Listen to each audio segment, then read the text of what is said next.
दो बातें कही तुकाराम जी ने, ध्यान से सुनना। पहली बात कहते हैं, जो पाप का मूल है उसको मैं क्यों लूं। मंत्री जी एक बात मुझे बताइए, दुनिया में जितने पापी हैं सबके नाम गिनो।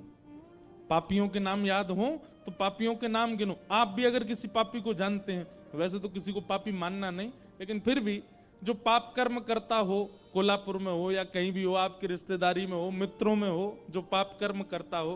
पाप कर्म किसको कहते हैं? परस्त्री गमन को पाप कर्म कहते हैं। माता पिता की अवहेलना करने वाले को पाप कर्म कहते हैं। अपनों से ही द्वेष रखने वाले को पाप कर्म कहते हैं। मांस मदिरा आदि भक्षण करने वाले को पाप कर्म कहते हैं। अधर्म के मार्ग पर चलने वाले को पाप कर्म कहते हैं। कुदृष्टि रखने वाले को पाप। तो ये सब जिसके अंदर हो, आप खुद विचार कर लो, कहीं ना कहीं उसके पास धन का स्रोत होगा, इसीलिए वो पाप के मार्ग पर है। कहीं ना कहीं धन का स्रोत है।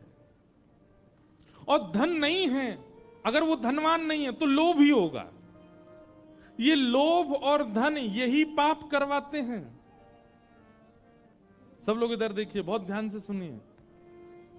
तुकाराम जी महाराज पहली बात कहते हैं कि जो पाप का मूल है, जो पाप का बीज है, वो मैं क्यों लूं। इसी से ही पाप कर्म की इच्छा प्रकट होती है, मुझे नहीं चाहिए। लेकिन तुम ज्यादा निवेदन करोगे तो दूसरी बात सुनो, बोले क्या?